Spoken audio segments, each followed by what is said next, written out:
Welcome to All Ball with Ezekiel, the show where we bring you NBA basketball through the lens of the average Nigerian. Today we'll be talking about the Cleveland Cavaliers and if they're serious contenders. We saw the historic start to the season. We can see the tandem of Darius Garland and Donovan Mitchell and how well they're playing off each other. We can see the rise of Evan Mobley and all these other factors that have led to how well they're playing. But does this spell good news and good fortunes for the Cleveland Cavaliers? Does this mean that they will make it all the way to the end and carry their Larry O'Brien? Well, that's all what we plan to talk about today. So you know how we do it. Please like, subscribe if you enjoy what we do. If you want to show support to the channel, follow us on IG at allball.ng and tell a friend. Alright, let's get right into it. The ball, when it bounces, the sound that it makes, the smell of the basketball, then I love it. Absolutely love it. So the Cleveland Cavaliers, let me read out some insane stats for you guys. They were just the fourth team to start the imagining all of NBA history. Remember, they celebrated their 75th anniversary about 2 years ago, so meaning this is the 77th year of the NBA. And in all that time, they are just the fourth team to start the season 15-0. The last team to do it since, yes, the Golden State Warriors, right? As for the NBA record, let me read something out to you guys. Obviously, we know that it was set by the Golden State in their 73 win season, where they won a crazy 24 games, right? But of course, this is not the Golden State team. They do not have Hall of Famers. Like, there was no Steph Curry on the team, there's no Kevin Durant on the team, which if one could argue makes it even, maybe not more impressive, because we saw how they ended up winning 72 games. I don't yet know how many games the Cavaliers will win. But it does make it impressive when you consider the difference in talent between the last team that did this, the Golden State Warriors, and this Cleveland Cavaliers team. Now, Cleveland has won 17. They went on to be 17-3. Of course, their first loss came by the hands of the Boston Celtics, which really wasn't a shocker to most people because Boston almost seemed inevitable this season, coming up a championship run, keeping their core players together. One could argue that it was almost everybody expected Boston to win this matchup because the gap in talents was just so enormous, right? But the Cleveland Cavaliers, what are some of the things that have contributed to how well they're currently playing? First, we look at their coach. The Cleveland Cavaliers hired their current head coach, Kenny Atkinson, in June this year, and to start the season, he has been phenomenal. The Cleveland Cavaliers are leading the league in basically every relevant statistical category. We're talking about field goal percentage, 3-point shooting percentage, opponent defensive percentage, almost every statistical category that is relevant to the sport. The Cleveland Cavaliers are winning by far. And of course, when you put all these things together, it really makes sense why they have had the kind of start to the season that they have had. But you also need to be realistic and then look deeper at the details. Who exactly have they faced? Cleveland Cavaliers are in the East. And it is no secret that the East is nothing compared to the bloodbath that is the Western Conference. We know that the East is quite top heavy. You only have a few major teams that are serious contenders. We're talking about Celtics, we're talking about the Bucks, we're talking about the Philadelphia 76ers, but even Philly right now, they are literally at the bottom of the league. So right now it means that the only serious contenders in the East are Magic, Cleveland, Boston, Bucks. Those are the four major players in a conference of 15 teams. So when you look at the record, when you look at who they have faced, they've only gone up against three teams that are either 500 or above, at least during the span of their start of the season when they went 17-3. And so when you look at that, it doesn't take away the validity of their wins, because I mean, a win is a win. If wins were easy, all the teams in the Western Conference would have a similar record. There's a reason why it is just Cleveland and Boston who have such records, and so you have to give them some credit because that is not an easy feat. But then we're looking at how much does this tell about the strength of Cleveland as a team. And when we're assessing the details, remember that this is the same team that they had last year. Aside from the fact that they've added a few rookies, but the core players are still the same players they had last year that they do have this year, and they've been able to pull off the same feat that they were not able to do last year. So they had a different head coach, it was a different season, but to a large degree, the teams in the Western Conference, the power blocks from last season are still 10 power blocks this season, minus the 76ers, right? And so when you look at that, it is still impressive no matter which way you slice it. Of course, how impressive it is isn't as high because if this was a Western Conference team, it would be a different story entirely. But so the fact that they're doing it in the East sort of reduces the validity of how impressive it looks. Now, another thing to take into consideration is the fact that Cleveland has had 3 injuries. And when you compare that to the rest of the league, none of their star players have been injured. None of their starting 5 has been injured since the season starts. Most of their their bench pieces have also remained relatively healthy. And so when you look at all of that, you've had consistency from last season to this season, and their numbers have gone up. So it's the same players majorly, but then the numbers have gone up across board to the point where they have a historic start to the season. You cannot deny that. That spells good things for Cleveland. The teams that have achieved a similar feat, we're talking about starting the season, even 13-0. I'll read off some stats for you guys. You know that the last team that went, obviously we know that the last team who accomplished such a thing was Golden State Warriors in the 2016 season. What's interesting is they didn't go on to win the championship. But 3 out of the last 4 teams to achieve such a feat ended up in the finals, and 1 out of those teams eventually won. So we're talking about the Houston Rockets, right? I think it's the Houston Rockets. Let me cross-check that.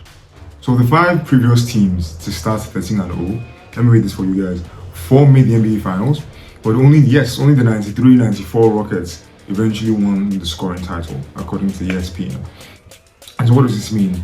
4 out of the 5 teams made it to the finals, then 1 of those teams eventually actually won the championship. So it does mean good things for Cleveland Cavaliers, because all the teams that history says that this is not just a fluke for them to get to this point, because their record, remember, this is teams to start 13-0, and Cleveland went on to 15. Right now they're at 17-3. So it means that this spells good things for them, at least in the regular season and possibly the playoffs. But now there are other factors that are involved. Of course, if we're talking about what they can achieve long term, we also need to look at how do their current players perform in the playoffs.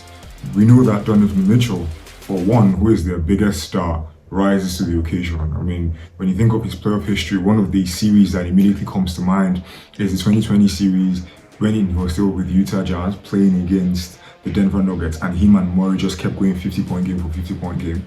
And it was one of the best offensive series we had seen in a while, where both guards on the same team were going at each other, and both of them were just lighting each other up, going for, because 50 points back to back from players guarding each other is cinema you don't see often in the NBA playoffs, right? So we know that Donovan Mitchell is a player that rises to the occasion. In the regular season, he averages 24 points, and he takes that up a notch in the postseason all the way to 28. But that's for Donovan Mitchell. When you go to Darius Garland, there is a drop-off. Garland averages about 18 points in the regular season, 18.6 assists, and that drops, both drop in the playoffs. They drop to 17, and they drop to 17 points per game, 5 assists per game. Jarrett Allen is also another story. I mean, when you think of Jarrett Allen in the playoffs, the quote comes to mind, "The lights were too bright for me," right? Which is what he said after he flamed us in the playoffs. Not last season, I think this was about 2 seasons ago. So even though Donovan Mitchell has a proven track record of playing much better in the playoffs, we can't really say the same for his supporting cast. Darius Garland doesn't really play up to par, neither does Donovan Mitchell. Now, they have a promising big man in Evan Mobley, and it is those 4 people that have really carried the team to the point where they are currently. We know that aside from the fact that they have carried the team to the best record in the entire league, they also have the second best point differential in the entire league. Now, Evan Mobley, when he came into the league, everybody thought this was going to be an all-star, maybe by his 3rd, 4th year, because he had almost everything that you want in your 4, which is your big man but not the center. He could shoot, he had the size, he could play defense, and he had some handles on him. But starting into the season, maybe the pressure, maybe the change in defense, just so that even Mobley wasn't playing up to par, and we sort of got forgotten. He just sort of blended with the rest of the class. It didn't really stand out. But this season, Maybe we can attribute that to coaching, maybe we can attribute it to growth and maturity, maybe we can attribute it to him just getting used to the NBA lifestyle and the NBA defenses and finding his own niche and finding a way to still thrive despite the changes coming from, not being an NBA player when coming into the NBA. But we can't say for certain is that this season, Darius Garland is averaging a career high points-wise. Jarrett Allen is also playing out of his mind. And Donovan Mitchell, you can always count on Donovan. Donovan Mitchell has been a player that you could always count on to deliver at least his own points per game. We knew that he was always going to show up to the playoffs. You never had to really worry about Donovan Mitchell, even in the playoffs. Although his teams were notorious for constantly just failing. Looking back at his time in Utah, when it was him and Rudy who were constantly the number one seed. And then when funny enough, as I mentioned that now, it makes me even further doubt how much of a contender Cleveland truly is. Because Donovan Mitchell, for one, has a history of playing well in the playoffs with good centers, at least centers that know how to catch lobs. He played many seasons with Rudy Gobert, who is very similar to Jarrett Allen, similar to Evan Mobley. Great on defense, but limited on offense. And we know that Donovan has a track record of raising the regular season ceiling for his teams. Many seasons, he and Rudy led the Western Conference to the number one, led the Utah Jazz to the number one seed in the Western Conference, right? And so we know that Donovan has a history of doing this. So we know that Donovan has a history of doing this, and by this we mean raising the regular season bar and really carrying his teams in the regular season to great records. But what does this spell for the playoffs? Because in the same vein, Donovan has never actually gotten into the finals. He never led his team to any finals appearance.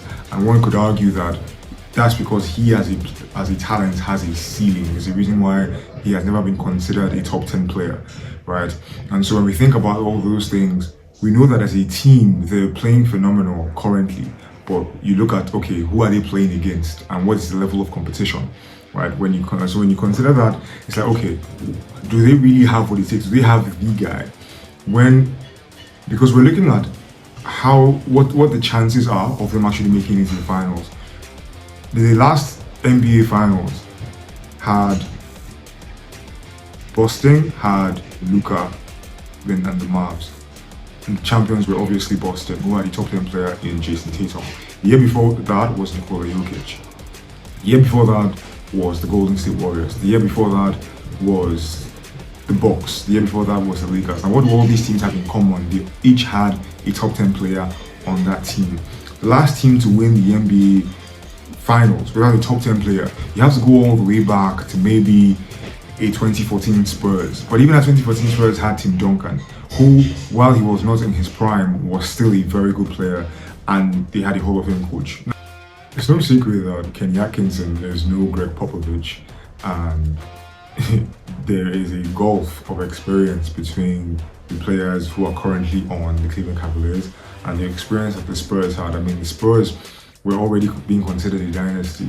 They had won in 2002, 2002, 2003, right? Where they, up until even in 1999 when Tim Duncan first came into the league, and there was Tim Duncan and there was the general, what's his name again? David Robinson, right? So the Spurs already had that pedigree, they had that playoff experience, and then they had a Hall of Fame coach to tie it all together. But this Cleveland team doesn't have much going for them. They don't have a top 10 player. They don't have a top 10. They don't have a Hall of Fame coach, or a coach who has the pedigree that gives you that level of trust that, okay, this guy can make the right moves when they are needed. And so this really doesn't give much optimism in terms of looking at where Cleveland is going to end up at the end of the season. But let me know what you guys think. Am I crazy to think that their ceiling is... Because honestly, I don't see them going past the second round. And I know that might sound ridiculous, because you're like, what do you mean based on how they started? But remember that this is just how many games in the season. Let's even see how they perform after the All-Star game. But I think that the Cleveland team cannot go past the second round, because I don't think they're good enough to beat Boston. I don't think they're good enough to beat Milwaukee in the playoffs. I don't think they're good enough to beat the Knicks. But let me know what you guys think. Can Cleveland make it all the way to the NBA Finals? Can they go through the top-heavy East, or do you agree with me? Do you think that this is the best that we can do? So that'll be all for today's episode. I hope you guys enjoyed it. Please don't forget to like, subscribe, leave your comments, let me know your thoughts. If there are things you think we should do better or do in a different way, we're a new podcast, so we're open to all types of critique and suggestions. See you guys in the next episode.